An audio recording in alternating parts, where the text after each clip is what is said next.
বিএনপির রাজনীতির দুই বুনিয়াদ, দুটি নীতি জাতির সামনে স্পষ্ট। এক হলো মুনাফিকের রাজনীতি, আর এক হলো সুবিধাবাদের রাজনীতি। মনে রাখবেন, জুলাই বিপ্লবের রক্তের উপর প্রতিষ্ঠিত নতুন বাংলাদেশে সুবিধাবাদের রাজনীতি, মুনাফিকের রাজনীতি বাংলার মানুষ সহ্য করবে না।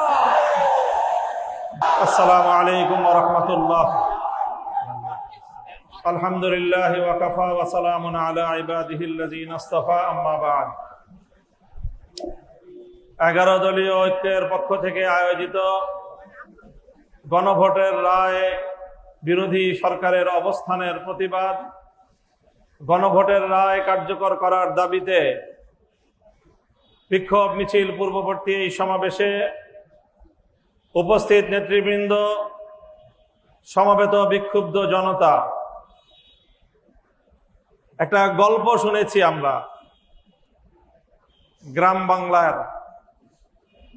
একজন মা, সে তার নিজের ছেলে এবং নিজের মেয়ের জামাতা সম্পর্কে মন্তব্য করতে গিয়ে বলেন, আমার ছেলেটা খুব খারাপ, শুধু শাশুড়ির কথা শুনে, আর আমার মেয়ের জামাইটা খুব ভালো, কারণ সে শুধু আমার কথা শুনে। কথা শুনলে মেয়ের জামাই ভালো, আর কথা না শুনলে নিজের ছেলেও খারাপ। আজকে বিএনপির হয়েছে সেই সুবিধাবাদের রোগ। অন্তর্বর্তীকালীন সরকার প্রবর্তিত অধ্যাদেশগুলোর মধ্যে যেগুলো ক্ষমতাকে বৃদ্ধি করে সরকারের এবং সরকারের আরো নিয়ন্ত্রণ প্রতিষ্ঠা করতে সহায়তা করে, সেই সকল অধ্যাদেশগুলো বিএনপির খুব পছন্দ।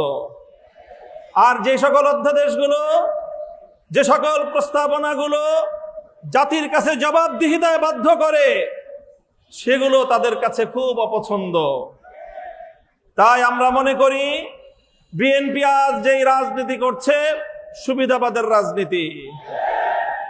আমরা নির্বাচন পূর্ববর্তী সময়ে বিএনপির আরেকটি চরিত্র লক্ষ্য করেছি, সেটা হলো তলে তলে বিএনপি সারা দেশে গণভোটে ন্যায়ের পক্ষে ক্যাম্পেইন করেছে, কিন্তু প্রকাশ্যে সে ন্যায়ের পক্ষে কথা বলার দুঃসাহস তাদের ছিল না, সেই সৎসাহস তাদের ছিল না। এই জন্য লক্ষ জনতার সামনে বিএনপি প্রধান জনাব তারেক রহমান সাহেব গণভোটে হায়ের পক্ষে তিনি ক্যাম্পেইন করতে বাধ্য হয়েছেন। আমি জিজ্ঞাসা করি, উপরে এক কথা, তলে তলে আরেক কথা বলে, এটাকে আমাদের দেশে কি বলে? মুনাফিকি বলা হয়। তাই আজ বিএনপির রাজনীতির দুই বুনিয়াদ, দুটি নীতি জাতির সামনে স্পষ্ট। এক হলো মুনাফিকের রাজনীতি, আর এক হলো সুবিধাবাদের রাজনীতি। মনে রাখবেন, জুলাই বিপ্লবের রক্তের উপর প্রতিষ্ঠিত নতুন বাংলাদেশে সুবিধাবাদের রাজনীতি, মুনাফিকের রাজনীতি বাংলার মানুষ সহ্য করবে না।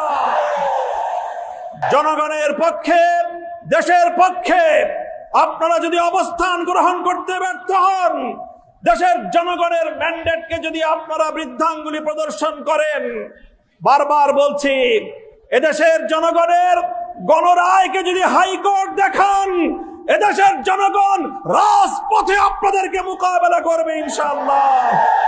70% জনগণের বিপক্ষে গিয়ে দেশের ক্ষমতার মস্তদে টিকতে পারবেন না।